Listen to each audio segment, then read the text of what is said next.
Call back into session our county commission meeting. Madam Clerk, I believe all commissioners are present, so we will continue with the general government non-consent resolutions. Okay, we're on page 8, item number 40, Resolution R-22-2-805 is regarding the issuance of not to exceed $87,040,000 general obligation bonds of Knox County, Tennessee. Move to approve. Second. I have a motion to approve by Commissioner Jay with a second by Commissioner Smith. Is there any discussion? Commissioner Schoonmaker. Thank you, Mr. Chairman. Could we have the Knox County Law Director, since he stayed with us the entire time, to come to the podium and just give the 2-second overview? No, I said it again, the Knox County Law. Chris, The finance, Knox who knows County. what this means, but God, I've elevated you twice in 2 different meetings. The Knox County Finance Director. Excuse me. I don't know why that. I'm like, what? You can tell it's Come getting on late down. Oh, in the my day. goodness. He must be bringing Anyways, the bonds he was with going to him. give us the 2 seconds on where the money is going, the dollars for the schools and the dollars for the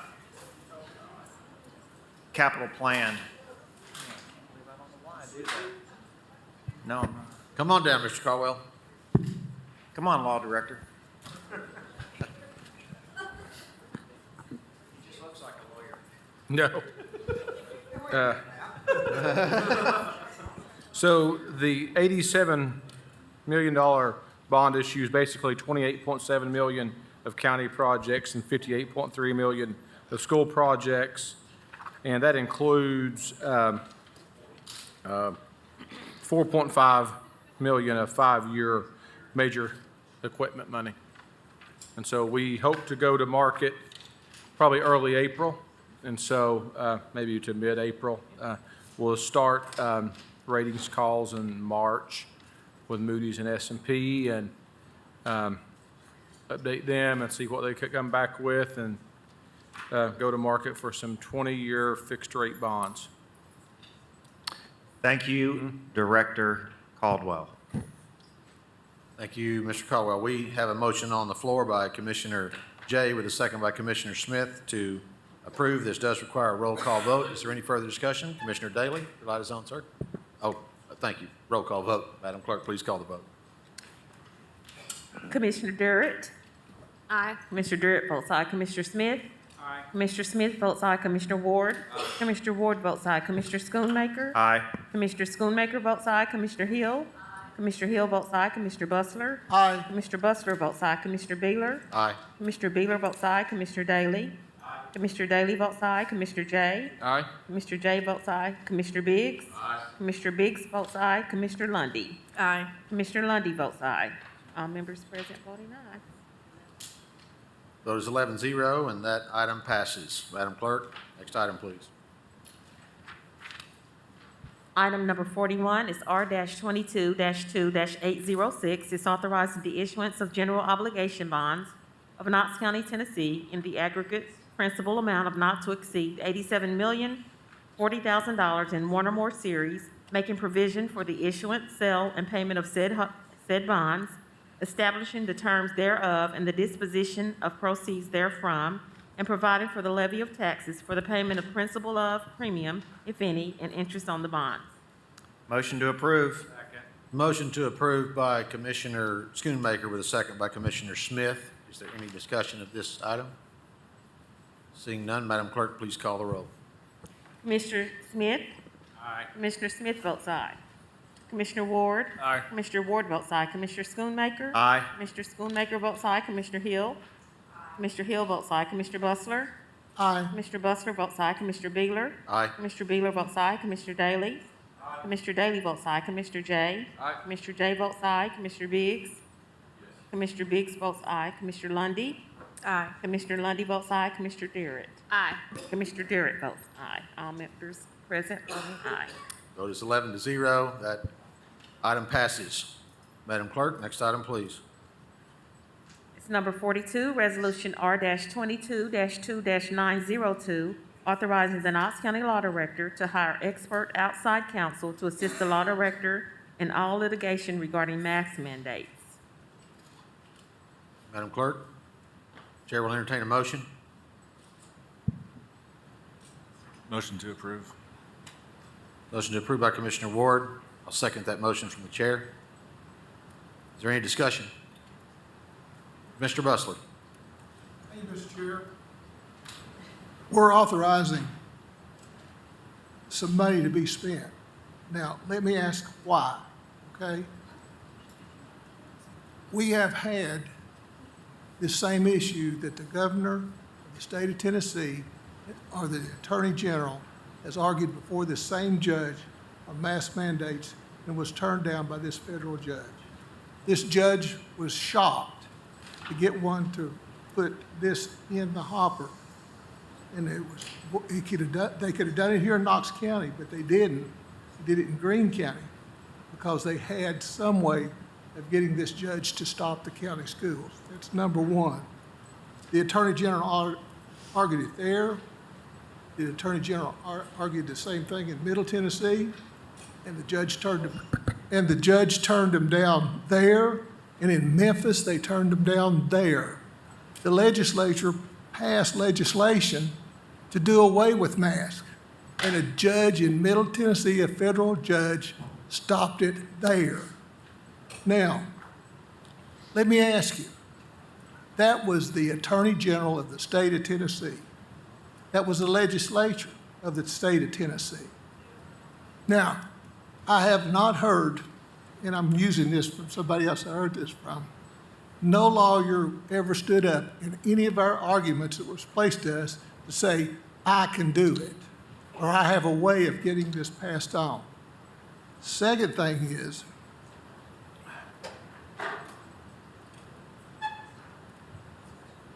no one here has said the person or a name of a person that can do better than the Attorney General of the state of Tennessee. Now, we can start right now, and it'll take at least 3, maybe 4 months for a lawyer to get up to speed on this. By the 31st of May, when school's out, it goes away. Now, hey, you can start now, and it's 3 or 4 months down the road, school will be out. Are you kidding me? Gallery, please be in order. Allow the commissioners to have discussion. Thank you. So I'm for it. I don't like it. I wouldn't have my kids in masks for nothing. And I would take them out of school and put it in private schools if I had kids to where they wouldn't have to wear masks. But the problem of it is, you're going to go ahead and hire somebody and go back to that judge when these judges will not hear it. They have requested more time in front of the judge to argue these, what was brought up before us tonight. And I even asked, the same issues that you brought up, or they was brought up tonight, was also argued by the law firms that's here in Knox County's courthouse. And they would not be heard by the judge. These federal judges don't have to listen to any of us. They can put it back up. Now, what I'm saying is here, I don't want the mask to go on. But you got to remember one thing.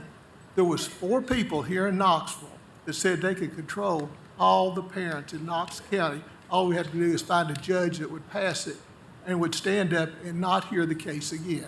They found that judge. Now, they've gone through the appeals program. They've done all this here through our law firm. We can start it again. We can vote for them to spend that money. But you're not going to have that case heard till after school's out anyway. So we have next year? Guys, please, no more outbursts from the gallery or I will clear the room. If a commissioner disagrees with what you've said, that is their prerogative. You've had your say. We've listened to you patiently. Please allow the commissioners to have debate on this issue. What I'm saying, thank you, Mr. Chairman, what I'm saying is elections count. We have less than 30% of the population of Knox County vote during any election, and even in federal elections. And the federal people are the ones that appointed these judges. Now, you can start now and make it go try to get these people that have put this in here, that has put you in this situation, out of office. You've got a voice. Use that voice and make sure that anybody tries it again, that they're going to be heard from you all. Now, if I thought 100% that we could have some person that could do better and do the appeals better, I would want that person in here. But who is that person? Who is that person that can do that? Who is that person that can argue it?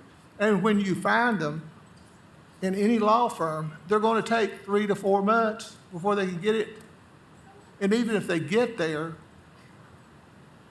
we don't even know if they will be heard, if they can get to that appeals process. So I want to say, you know, I'm a lot older than a lot of you people out there, and I've gone through a lot of things, and I've seen a lot of things. But we have not been really active in our government. And the only time we ever get active in our government is when something affects us. And I want to take, like I said, I am for you all. I want the mask gone. But why would you go down to a brick wall and stand there and beat on it when you don't have the hammer to really get it out? And that's my thought right here. You can vote, you can spend your money the way the thing reads. And 3 months from now, maybe it goes away the 31st when school's out. But the only other way we can get this done is, I believe, what can we do? Hopefully, I'm talking to Mr. Boyers here, what can we do to hope for to get this thing over with? Well, let me start by saying, first let me ask, Can't hear you. did everybody get the report that Law Director Boots sent out over the weekend Yeah. that lays out what the Law Director's office has done? Something like 40 filings, hundreds of pages of legal argument and briefing. I want to say that David Book and David Sanders and Amanda Morse, who've worked on this case, do not disagree with anything that was said today about wearing masks. Nobody in our office wants this. But we were kind of ambushed. We got served by this on a Friday, and we had to be in court by a Wednesday. And we asked the judge for more time. He didn't give it to us. So we've had to work with what we have. Now, I will tell you, for those who don't know, that before I came here this time, I spent about 15 years being a judge myself. And things don't always go your way, but one thing that... Sorry about that. I still can't get used to the way they've changed the buttons since the last time I was here. Once the judge makes a decision, he's going to want something that he thinks is a change before he's going to change his mind. Because when you go back to the judge, you're saying, Judge, here's why you're wrong. And I can tell you, judges, it takes a bit to get them there. Now, the thing that was interesting to me when I read this opinion is within the first paragraph of the judge's opinion, he points out that the county was voting not to have a mask mandate, although it was recommended by the CDC, the American Association of Pediatrics, and the Knox County Board of Health. Now that's telling to me because it suggests that that's what the judge wants to see as a change in circumstance. I think that these organizations are moving in that direction because the numbers are changing.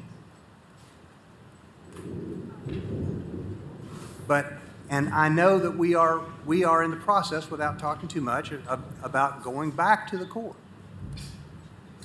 But I have not heard, apart from just the general idea that if we had somebody else, maybe things would be different. I have not heard any arguments that a judge is going to recognize at this point that are going to change this judge's mind. Now, we're going to try, and we're working on going back. We have filed various motions. They've been shot down. We filed an appeal with the Sixth Circuit, and we asked for the Sixth Circuit to dissolve the injunction while we were waiting to get the case on appeal, and the Sixth Circuit summarily dismissed that too. And as Commissioner Bussler was saying, it's not just us. Next to us in that case in Knox County was, at least in spirit, the governor of the state of Tennessee, being represented by the Attorney General of the state of Tennessee and all of the assets and resources at that Attorney General's command. And he lost too. And he not only lost in East Tennessee, but he lost in Middle Tennessee, and he lost in West Tennessee. With all the resources of the Attorney General of the state of Tennessee's office. And they haven't sought outside counsel. And then the state legislature passed a statute saying no mask mandates. And guess what? Another federal judge in Middle Tennessee stopped it. Again, although it was being defended by the Attorney General and all the resources at his command. One last thing, and I'll, this is difficult for me because I don't disagree, and I know that Mr. Book does not disagree with the people who find it extraordinarily frustrating that we are stuck with this at the time being. And we are taking every prudent step to get it reversed. But I want to say one last thing. There's been a lot of talk today about the school board wants this, the school board wants this. The school board has not voted for it. The school board has not asked this commission for outside counsel. The school board has not. And this resolution gives the school board something that it hasn't asked for. And I think that bears consideration, that if the school board wants outside counsel, the school board should say that in an official way by a vote of its members, which is the only way a corporate body like this body acts. That hasn't happened yet at this point. So I'm happy to answer any other questions anybody has, but that's, having listened to everybody today and having felt your pain and frustration, those are the things that I felt it was important to say on behalf of my. Thank you, Mr. Moyers. Thank you. Thank you, Commissioner Bussler. I believe Commissioner Ward is next, and then Commissioner Durrett. Bussler still has Oh, the well, I thought you were finished when you sat back. I'm sorry. I said thank him for that piece of information. So what we have before us is a request by 3 individuals, not the school board. Is that correct? That is correct. Well, it was by one individual. I can't speak for the other 2 that showed up at the meeting. It's only one. It was by the chairman. So can we're voting on something that's not really been asked for us to do properly. So, there, Thank you. I'm through now. Thank you, Commissioner. Commissioner Ward. Thank you. I'll speak to those 2 comments real quick. I don't believe we're giving the school board anything besides options in their tool belt. We're giving them, they still have to vote to do this. It's still their call. We're just giving them power to make the decision. We're not making the decision for them. They're making the decision. For all this, I always want to remember, I'm elected by people, and the people are the ones that are coming to us saying that we're frustrated, that we're tired of this, we want somebody else. That's who I'm elected by, that's who I represent. So if this is what the people want, and I've had more people reach out to me now than I had during COVID 2 years ago, and we all went through that together, and we saw how that was. There's more people tonight than there was during that time period. So, there's a bunch of us stuck to our guts then, and we were proven right down the road. I feel like we're in a similar position that I want to stick to my guts again, knowing that I'm doing the right thing, and we'll see what happens down the road. But I'm not making a decision for the school board. I'm just giving them an option, and they, as a collective group, who are also elected officials by the people, will then have to make a decision for themselves whether to utilize this or not utilize this. If it was up to me, I would give them the power to both hire outside counsel or hire outside counsel to help the current counsel. I would give them every option possible. So that's my personal opinion on all of this. Thank you, Commissioner Ward. Commissioner Durrett. Thank you, Mr. Chairman. So tonight, we are voting on an updated or revised version of the resolution from last From last Tuesday. week, absolutely. And so I'm currently trying to go through the changes that were made and compare the two. And please correct me if I'm wrong in Certainly. these changes. The one change is that we are voting on to hire an attorney to further assist the law director rather than replacing the law director. Is that correct? That is correct. That the Board of Education must vote to approve the choice of the law director's chosen attorney. Is that correct? That is how the resolution reads, yes. And then that any funds that will be necessary for said outside counsel or for said advisory council would come from the Board of Education's That is budget. also correct.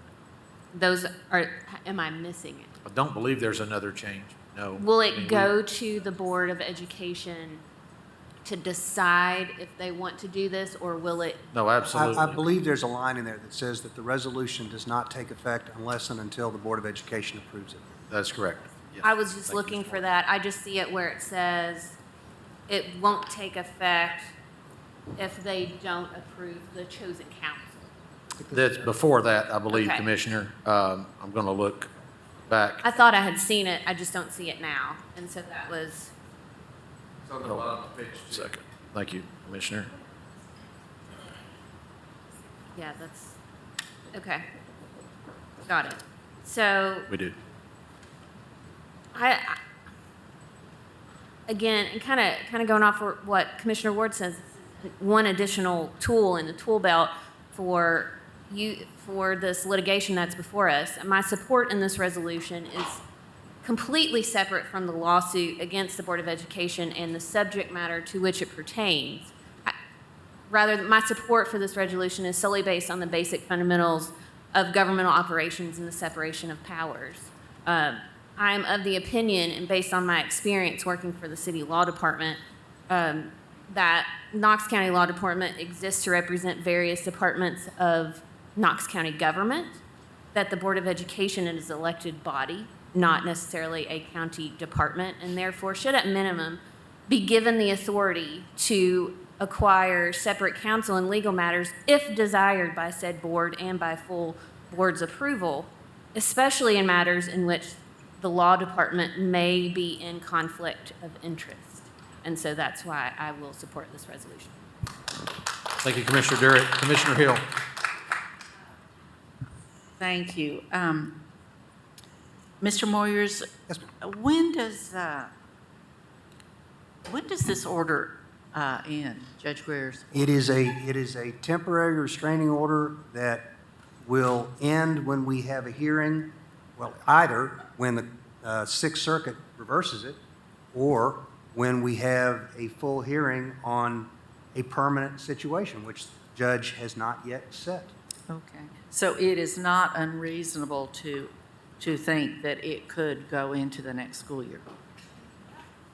I don't think that's likely to happen, because I think that either Judge Greer or the Sixth Circuit is going to act on it before then.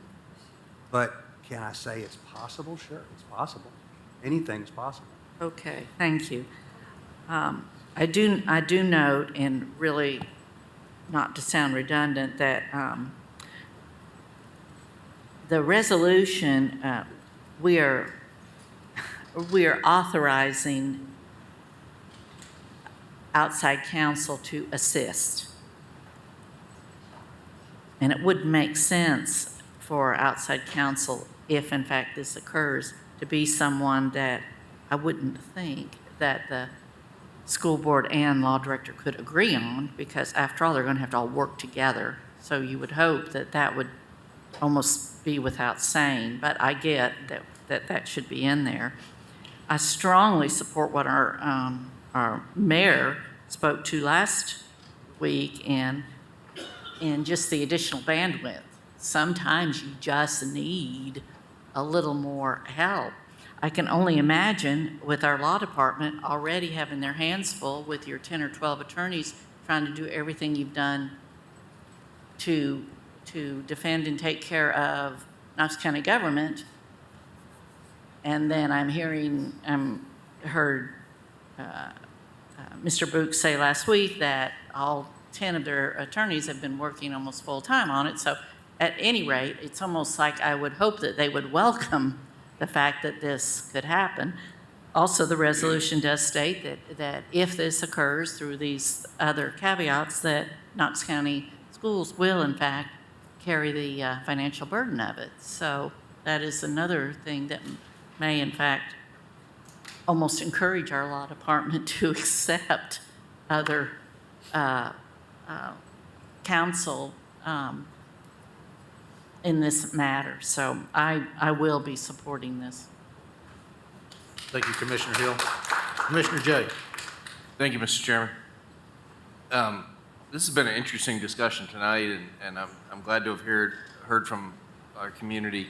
It was also interesting to watch the school board meeting last time when they debated this, and almost immediately the school board voted to support the law director's position and team, and then immediately a few people came and this resolution is by way of the chair, who, after their board said go forth and continue on, took a different course. So it has been interesting to watch. I also find it a little ironic that many of the same people that argued a long time in the last referendum that we must elect our law director are the exact same, many of the same groups who are now, we want other options, and that instead of appointing a law director, and that's a whole different discussion. But I have a question for Mr. Moyer. Just to be clear, this is not a blanket authorization for all outside counsel. It has to be specific to this particular case. That and is- if they wanted any further outside counsel, they would still have to go back in 6 months. They wanted outside counsel for something else. They would still have to come back to this body. That is correct. Under our charter and under the previous litigation between the school board and this county commission that occurred almost exactly 20 years ago, that is the case, yes, sir. Okay. I think it's a good point. I think it was Commissioner Durrett said, that talked about that this is really only in effect if now it goes back and the Board of Education has to approve it to even start the process. And then,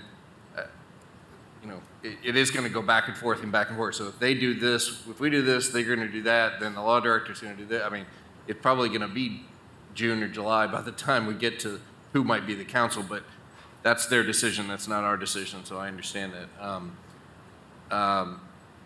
Ultimately, I think it may turn out to be an exercise in futility and be resources that the school could be better spent in the classroom, because it may be resolved by the time we get through this back and forth. But I'm inclined to give them an option to hold their own destiny and to make those decisions by themselves, and be accountable for those decisions. So I'm inclined to support it, and if the Board of Education wants to go down that path and spend the money and go through the exercise, that ultimately is up to their decision. We're not the school board. So I'm inclined to support it, and as Commissioner Ward said, give them a tool in the toolbox. If they decide to use it, great. But what will be interesting is if it goes back to them and then they vote and they don't pass it to take action, everybody who came to us tonight is going to come right back to us. And we are not the school board. And we have to really understand that we are the legislative body. We are not the education body, which is an education body for the state education system. It's not, a local issue. So I'm inclined to support it. I appreciate the time, Mr. Chairman. Thank you, Mr. Jay. Mr. Biggs, you're next, sir. Thank you, Chairman Beeler. I've got a couple questions, and then, let's just start off. Either Director Caldwell or Ron from schools, one of the two. I just want something explained to me real quick.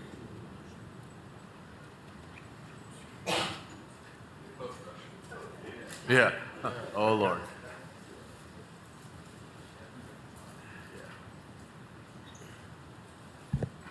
Ron's smarter than me, so I'll probably let him answer, but go ahead and ask your question. It's a BEP funding question.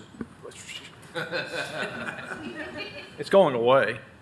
Ron or Chris, so we all hear about the BEP funding and things of that nature and students in schools. At what point does, or can it affect our funding for our schools with the 3,000 students and families that have switched out of Knox County schools?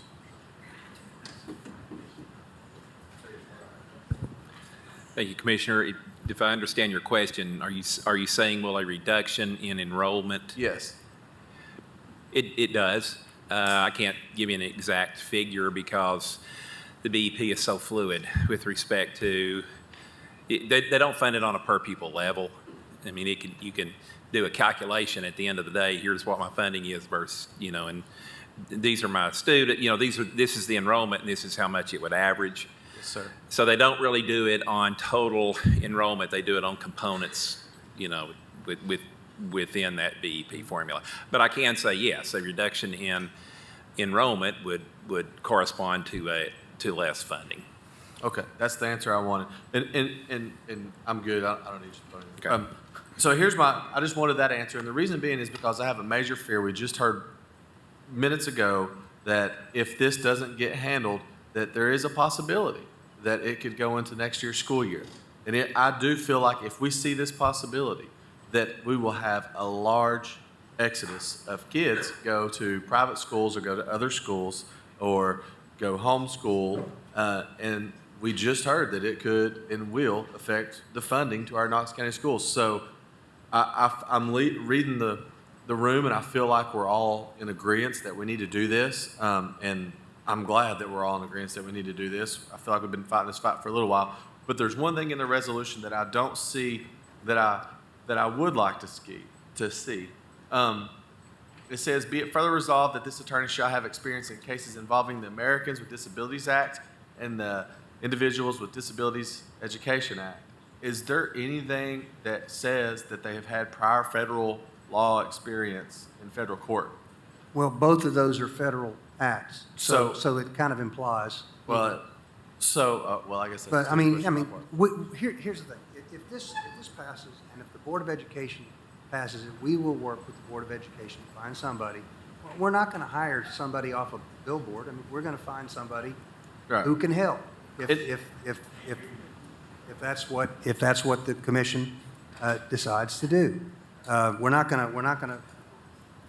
going to find somebody who can assist, because that's the spirit and the wording, the letter of the statute. So, and the reason I ask that is because, you have people that are experts in different counties, Sevierville and other areas, and Nashville and stuff like that. And I feel like you're hopefully going to get the best, but I said it last week and I'll stand by it again, that all hands on deck, just like Kyle said, just like Commissioner Ward said, add another tool to the tool belt. Even Larson stated it too, that I don't think that this is a bad idea.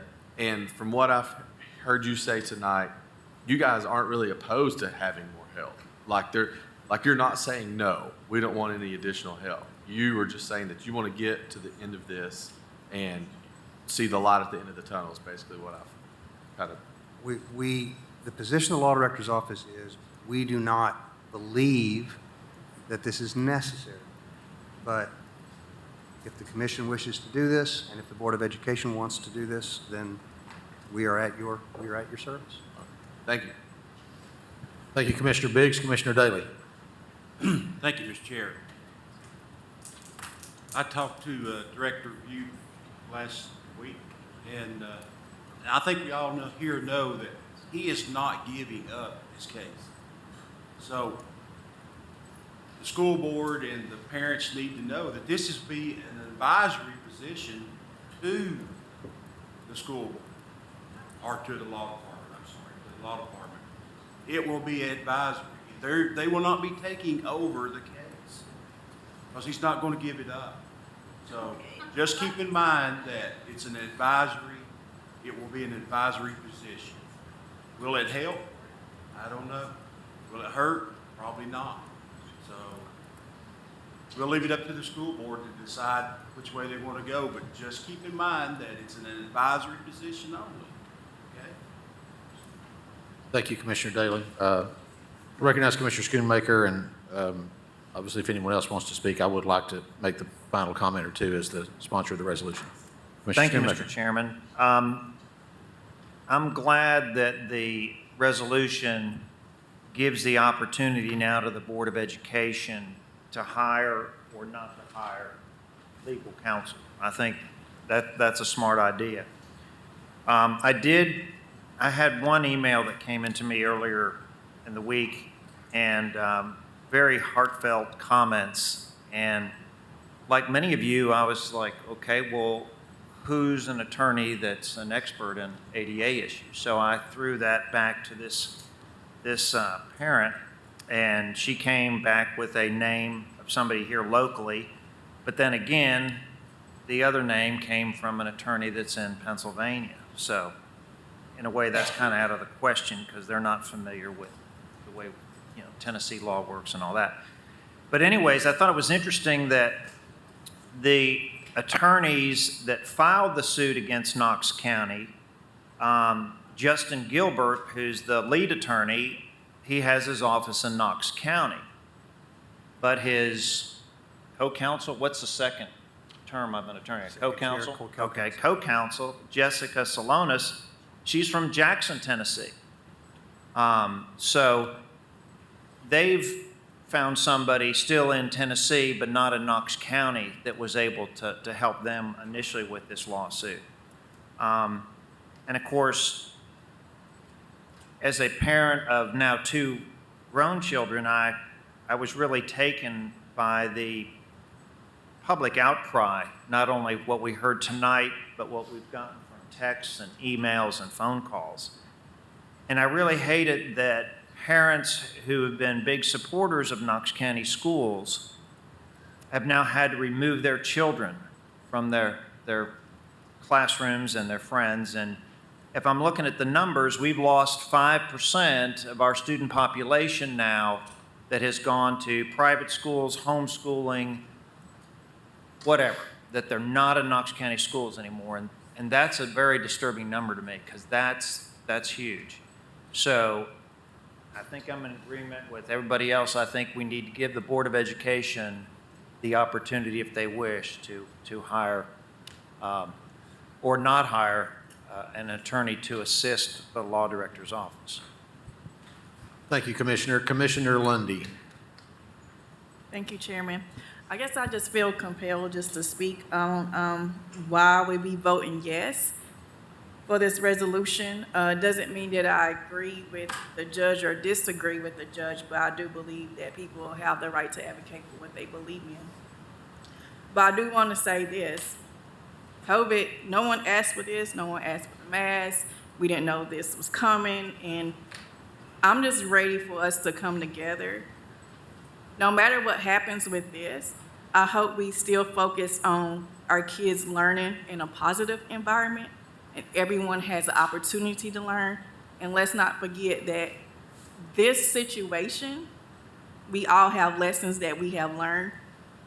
And this exposed the inequities that happens in Knox County and the schools and whatever. I just hope that we move on from this, however it goes, and make sure that we create a positive environment for all of our students and an equitable environment. Thank you. Thank you, Commissioner Lundy. Commissioner Hill. Thank you. And I just bring this up because Commissioner Schoonmaker and Biggs brought this up. And Ron, you may not know this if you're even still hiding over there, but is that Bob I see over there? Have we actually had a net loss of 5%? I know that we lose thousands of students. They withdraw for any number of reasons every year, but we have almost as many enrolled. So I would like some clarification on that number. Mr. Oakes. Yes, ma'am.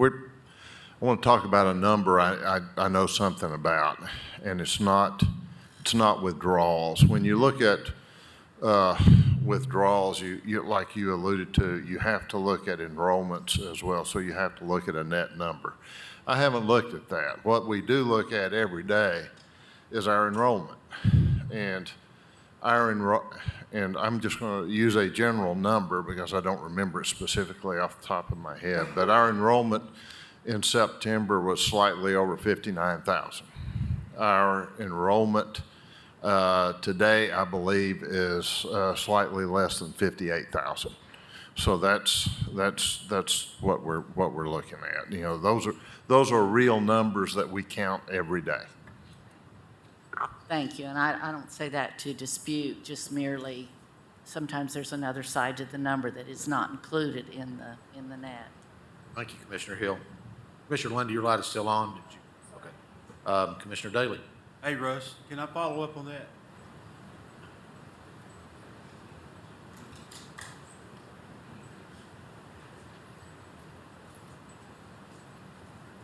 That number, is that including dropouts? How many, do we have a high number of dropouts? Will that number include that? The number includes everybody that is enrolled, and if you're dropped out, you're not enrolled. Right.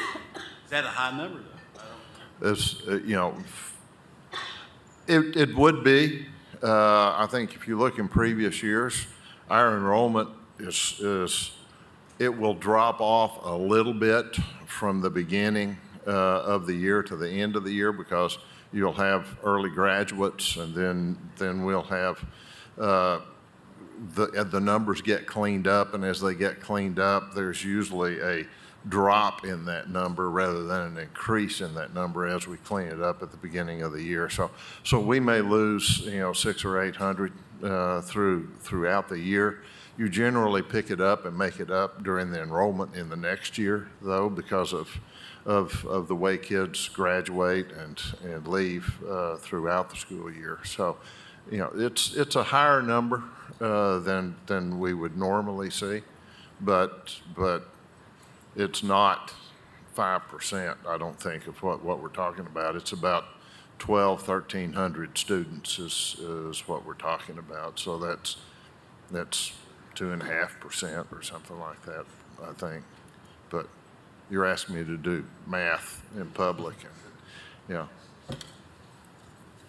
Hey, could I request that information? Be sent it to all the commissioners? Sure, I can send you the enrollment from any particular day and the enrollment yesterday. We run that report every day. It's yeah. Well, do you keep track of if there are dropouts, that kids actually drop out of school, quit school? Do you keep that record, that number? That would be in their files. It's not a number that we track every day. It's something that we roll up and aggregate at the end of the year.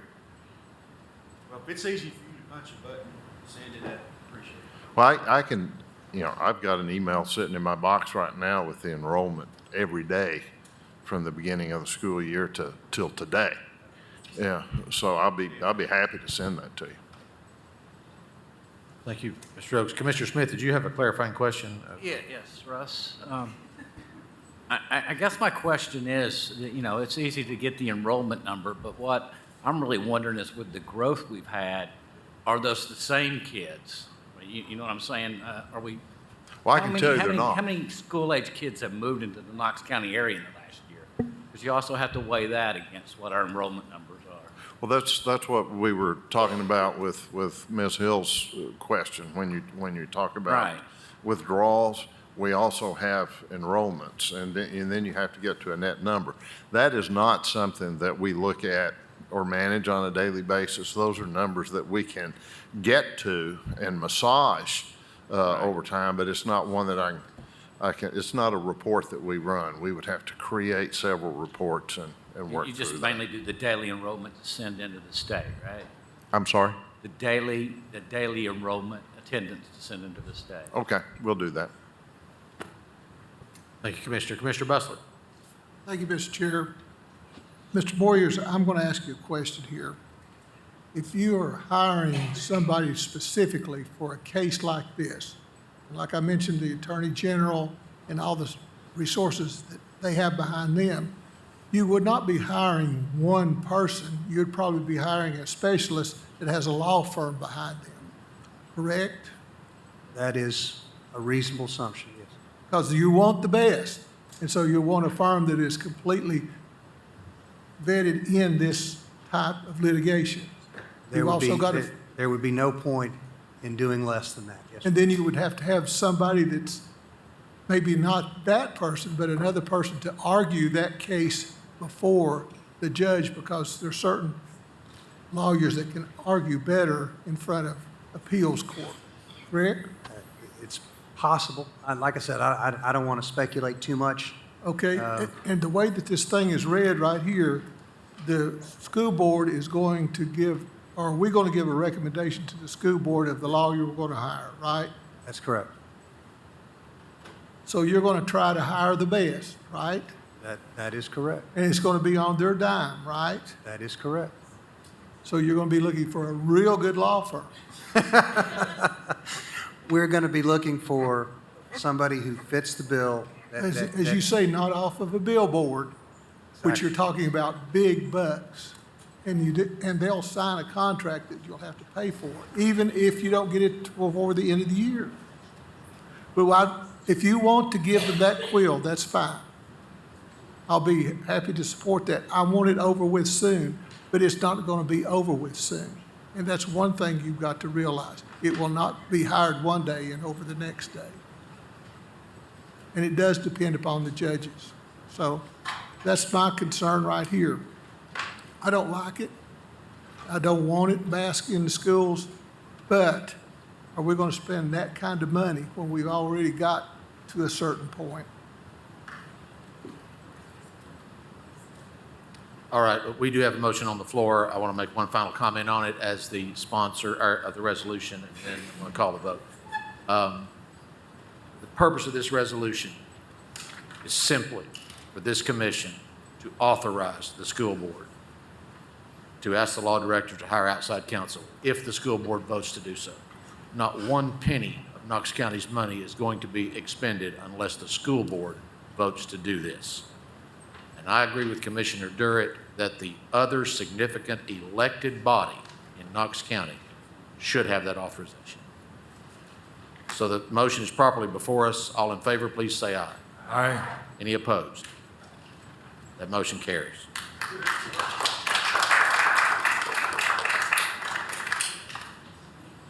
Is there any other business to come before this commission? Motion to adjourn. Motion to adjourn, a second. All in favor, please say aye. Aye. We are adjourned.